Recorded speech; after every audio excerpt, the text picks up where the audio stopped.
Guys, welcome to my class. आज फिर से वर्ब की सेकंड सीरीज लेकर के आई हूँ, क्योंकि without verb we can not form any single sentence. Sorry, किसी भी प्रकार का सेंटेंस बनाने के लिए, किसी भी प्रकार का एक्शन शो करने के लिए, किसी भी प्रकार के काम के बारे में बताने के लिए हमें वर्ब का नॉलेज होना बहुत जरूरी है। और फिर जब आपके पास इस प्रकार से आपके पास वोकैबुलरी भी बढ़ेगी, क्योंकि इंग्लिश बोलने के लिए, इंग्लिश पढ़ने के लिए और इंग्लिश लिखने के लिए आपके पास वोकैबुलरी होनी चाहिए। तो वोकैबुलरी कैसी होना चाहिए, तो उसके हिसाब से आपको फिर वहां पे आप फंस जाते हो कि कल क्या हुआ था, आज क्या हुआ था, कैसे हुआ। आपको सब पता रहने के बाद भी वहां पे आप स्टक हो जाते हो। इसलिए इसको बहुत आसान बनाने के लिए मैं वर्ब की फॉर्म लेके आई हूँ, ताकि आपको समझ में आए कि आज क्या बोलना है, कल क्या बोलना था और कल क्या बोलूंगा, है ना। तो कहाँ मैं वर्ब की फर्स्ट फॉर्म को यूज करूंगा, कहाँ मैं वर्ब की सेकंड फॉर्म को यूज करूंगा और कहाँ मैं थर्ड फॉर्म यूज करूंगा। तो आपके पास अगर बहुत सारी वर्ब होगी, बहुत सारे एक्शन वर्ड होंगे, तो आप उसको अपनी इंग्लिश को एनहांस भी कर सकते हो और अच्छे से बोल सकते हो, अच्छे से लिख सकते हो। तो सबसे पहले तो काम बनता है कि अपनी वोकैबुलरी को ज्यादा से ज्यादा बढ़ाएं। तो उसी वर्ब की सीरीज को मैं आगे बढ़ाती हूँ और आज फिर मैं कुछ नई सीरीज वर्ब लेकर के आई हूँ, थर्ड फॉर्म में लेकर के। तो गाइज, मुझे लगता है कि आपको ये समझ में आएगा। Okay guys, I am Shrimati Pushpalata Chaudhary and I am from Betul. और आई थिंक मुझे ऐसा लगता है कि मैंने इसके पहले जो वीडियो बनाए हैं वो आप देख चुके हो।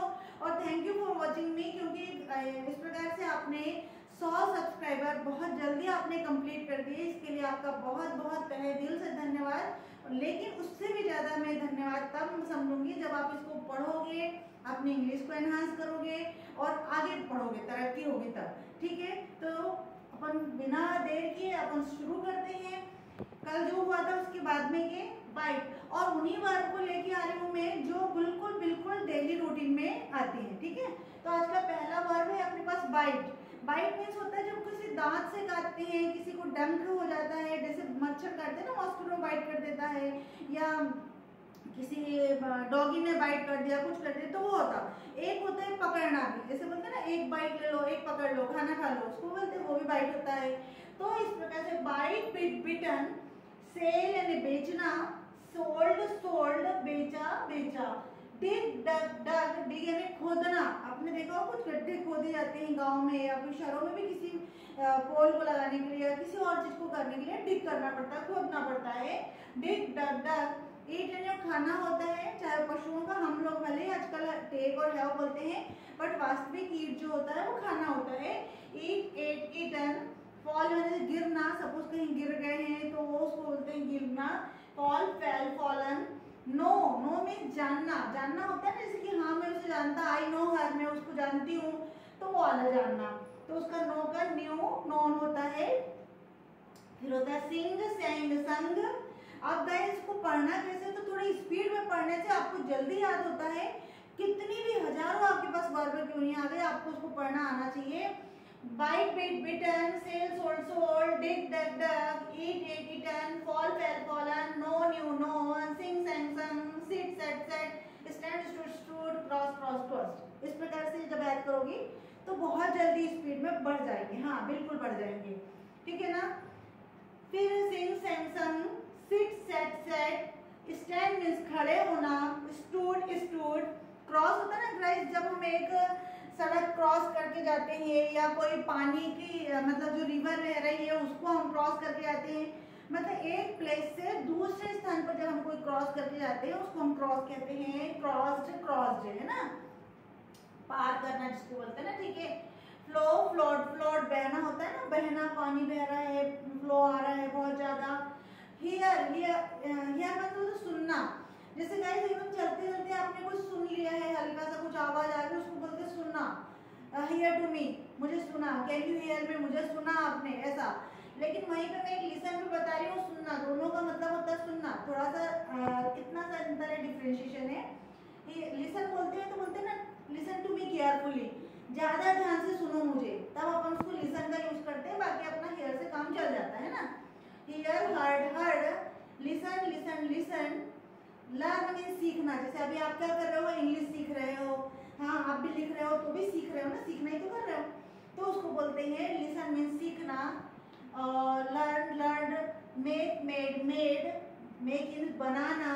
समझो आप कुछ बढ़िया सा ड्राइंग कर रहे हो, उसको बना रहे हो, ड्रॉ कर रहे हो, या फिर आपने आज इडली बनाई और आपको कुक याद नहीं आ रहा है तो आप बोल सकते हो इडली मेड बाय मी, मेरे द्वारा बनाई गई है।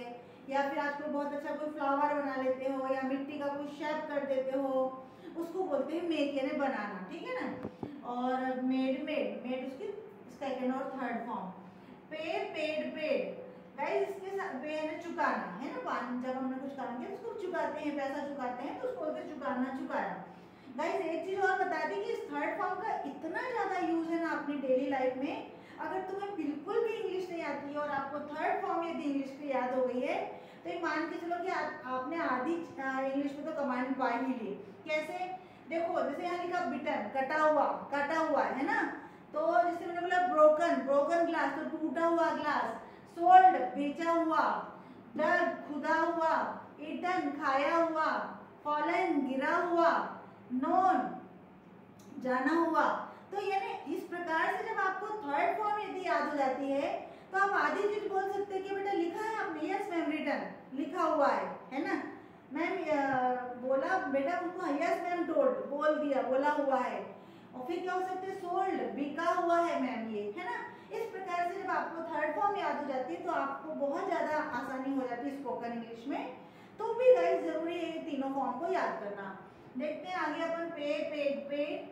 सेंड मीन्स भेजना, आप व्हाट्सएप चलाते हो और मैसेज सेंड करते हो ना, वही वाला भेजना है ना, जैसे मुझे भेजा, मैसेज को भेजा, तो उसकी सेकंड फॉर्म होती है सेंट और सेंट, टी बदल, टी की जगह टी हो जाएगा। कैच मीन्स होता है पकड़ना, है ना, जैसे किसी चीज को पकड़ते हैं कैच कर लेते हैं, बॉल कैच करते हैं ना, caught, I caught that ball, मैंने वो बॉल पकड़ी, ठीक है ना। एक कैच और वहां पे भी यूज करते हैं क्लच, जैसे कोई जबरदस्ती से बोलते हैं क्लच से निकला है वर्ड, तो जबरदस्ती अपन किसी का हाथ पकड़ लेते, भैया अपनी छोटी भाई है बहन है, नहीं वहां नहीं जाना है, तो अपन उसको बिल्कुल कैच कर लेते, पकड़ लेते हैं ना, आई कॉट, उसका हाथ पकड़ लेते हैं, वहां पे भी अपन क्लच और कैच का यूज करते हैं ना, तो वो कैच कॉट कॉट। टीच यानी पढ़ाना, जो मैं पढ़ा रही हूँ ना अभी आपको, I am teaching to you, मैं आपको पढ़ा रही हूँ, तो टीच का टॉट टॉट, पढ़ाया पढ़ाया। ब्लो होता है ना, फूकते ना, बर्थडे पे, बर्थडे पे जो फ्लो करते उसको बोलते हैं blow, blew, blow blew blown, फूका हुआ। लाई और ले, देखो दोनों की स्पेलिंग में जरा सा अंतर है लेकिन घबराना नहीं, लाई कहते हैं दोनों को। लाई एक होता है झूठ और एक होता है लेटर, ले होता है ना, लेट पढ़ा रहना ऐसा, तो लाई ले लेम, ले लेट लेट, थोड़ा सा अंतर है बट वो है एक जैसा, स्पेलिंग प्रोनाउंसिएशन लगभग एक जैसा था। रिंग रेंग रेंग, रिंग होती है ना, मोबाइल की रिंग बजती है या स्कूल की घंटी की रिंग बजती है, कुछ और अपनी रिंग होती है ना, कॉल बेल होती है, कॉल बेल रिंग करती है, तो इस प्रकार से होती है। तो कॉस्ट, कॉस्ट यानी होता है कीमत, है ना। और CST कास्ट हमने मेरे पहले ही बता चुकी, कास्ट यानी होता है जैसे किसी को उस फिल्म मूवी में रोल देना, उस सीरियल में रोल देना, उसने इसका किरदार निभाया, उसको बोलते कास्ट, है ना, तो उसको कॉस्ट। शर्ट यानी बंद करना, shirt shirt shirt, cost cost cost. Hit यानी होता है धक्का मारना, मारना, तो केवल फिजिकली किसी को धक्का नहीं मारना है ना, कई बार अपने दिमाग में बोलते ना हिट करते हैं बहुत ज्यादा, बार बार बोलते तो बोले मेरे दिमाग पे हिट करता है, ये भी हो सकता है। हिट द बटन बोलते हैं, बेल आइकन को हिट द बटन, तो उसको भी हिट कर दो, धक्का मार दो थोड़ा सा, उसको ही बोलते हैं। तो हिट हिट हिट। फिर है कॉस्ट, कास्ट कास्ट कास्ट, ये देखो यहाँ पे आया ना किरदार निभाने वाला कास्ट, वो। शाइन शोन शोन, जैसे सन शाइन करता है ना, तो शाइन शोन शोन, इसके मतलब रुकना, मैं पढ़ाने के लिए यहाँ पे रुकी हुई हूँ ना, तो मैं रुकी हुई स्टेड, है ना, स्टेड रुकना, स्टेड। फिर प्रिंट होता है ना, वो कि आपने कुछ लिखा है तो वो प्रिंट हो गया, या आपने कुछ टाइप किया है वो प्रिंट हो गया है, तो बोलते हैं ना ये पेज पूरा है क्या बेटा, no ma'am this is printed, ये प्रिंटेड यानी लिखा हुआ पेज है, प्रिंट किया वाला पेज है। रेन रेन रेन, वर्षा वर्षा हुई, वर्षा हुई, बोलते हैं ना इस प्रकार से। तो हमारा वो भी खत्म हो गया और लाइट भी चली गई। Okay, thank you for watching मी, और आई होप गाइज आपको थोड़ा बहुत समझ में आया होगा, और समझ में आया होगा तो आप इसको बराबर उन बच्चों तक पहुंचाइए, सब्सक्राइब करिए और जरूरतमंदों को जरूर शेयर करिए। Thank you for watching me.